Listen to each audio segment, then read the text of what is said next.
Wojciech Szczęsny masih tidak percaya bisa gabung dengan Barcelona.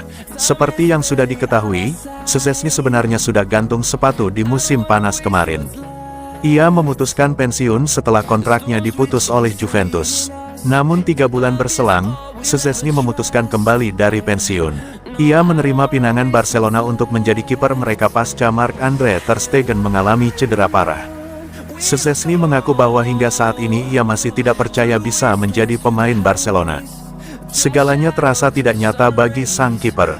Dalam wawancaranya baru-baru ini, Szczęsny tidak pernah menyangka ia bisa bermain untuk Barcelona. Ia menyebut ketika ia memutuskan pensiun dari sepak bola, ia tidak pernah berencana untuk kembali merumput lagi. Jika 1 bulan yang lalu Anda bilang bahwa saya akan bermain untuk Barca, maka saya akan tertawa terbahak-bahak tanpa henti. Szczęsny menyebut bahwa awalnya ia sudah mantap untuk pensiun sepenuhnya dari dunia sepak bola.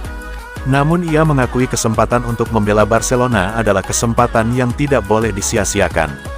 Sehingga ia akhirnya turun gunung untuk membela tim asal Catalunya. Saya tidak akan kembali dari pensiun jika klub lain yang mengajak saya. Jika saya mengatakan tidak kepada Barca, maka saya seorang pengecut yang takut akan tantangan.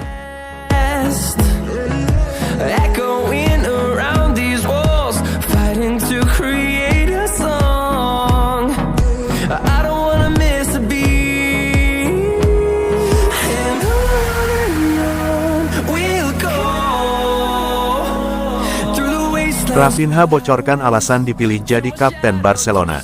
Pemain Brasil itu kini berkembang pesat di bawah asuhan Hansi Flick dan menjadi teladan. Ia telah mencetak 6 gol dan 5 assist musim ini. Sang penyerang sayap kini bertugas di timnas Brasil, tetapi ditanya mengapa menurutnya rekan satu timnya memilihnya sebagai salah satu kapten musim ini.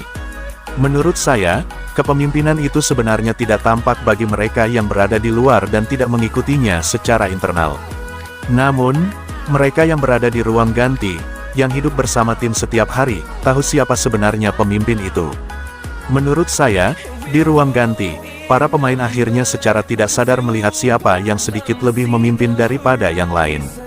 Menurut saya, setiap orang memiliki sedikit jiwa kepemimpinan dalam diri mereka, dan menurut saya itu bermanfaat bagi semua orang.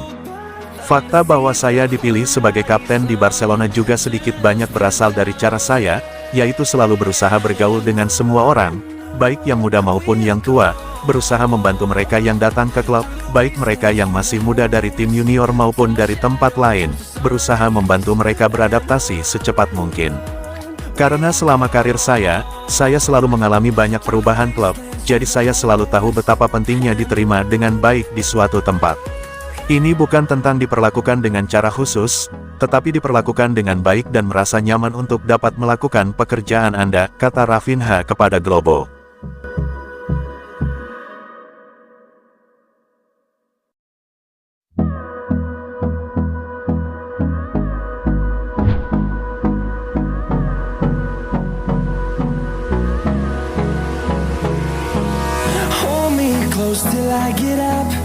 Kita baru bisa tahu di usia 30, bukan sekarang, mengapa bintang Barcelona Lamine Yamal tak bisa dibandingkan dengan Lionel Messi. Dengan Lionel Messi dan Lamine Yamal sama-sama jebolan Akademi La Masia yang terkenal, perbandingan keduanya terus menjadi pembicaraan.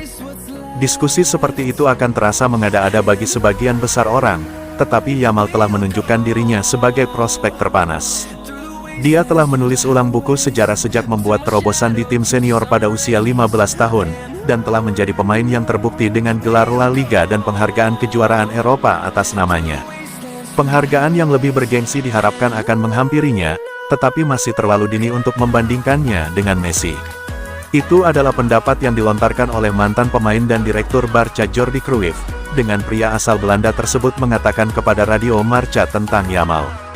Dia adalah pemain yang berbeda, dengan bakat yang berbeda, dengan banyak kepribadian untuk usianya. Sejak hari pertama tanpa rasa takut, berikan saya bola, saya akan bergerak. Dan kenyataannya adalah bahwa jika dia tidak cedera, dia jelas merupakan pemain yang akan menandai sebuah era, tetapi untuk mengatakan bahwa dia akan menjadi Messi, kita akan tahu ketika dia berusia 30 tahun.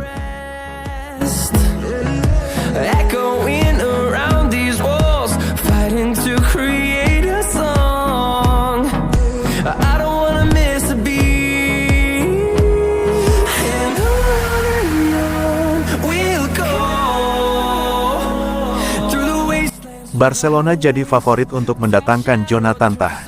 Barcelona dikabarkan menjadi salah satu kandidat terdepan untuk mengamankan tanda tangan bek Bayer Leverkusen Jonathan Tah pada tahun 2025, bersama Bayern Munich, menurut Sport.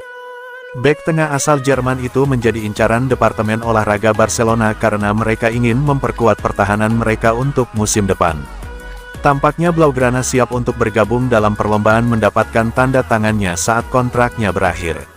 Perlu dicatat bahwa pada hari-hari terakhir jendela transfer Agustus lalu, Barcelona bergerak untuk mendatangkan Tah, tetapi keterbatasan finansial, khususnya batasan gaji, menghalangi mereka untuk menyelesaikan kesepakatan.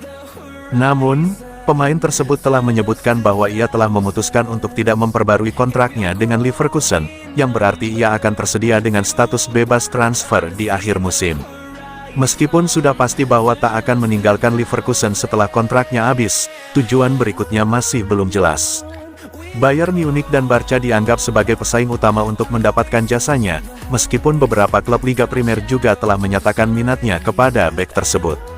Meskipun persaingannya ketat, Barca tampaknya ingin memanfaatkan peluang untuk merekrut Tah, terutama mengingat nilai yang diwakilinya sebagai pemain bebas transfer.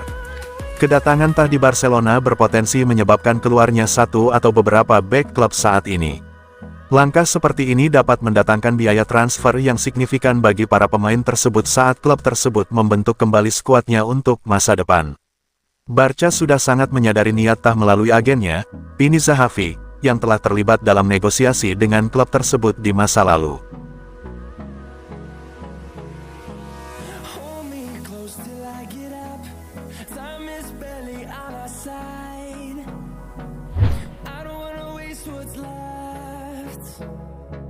The storms we chase are leading us, and love is all we'll ever trust.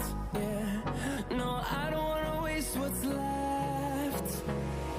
And on we'll go, through the wastelands, through the highways, till my shadow turns to sun.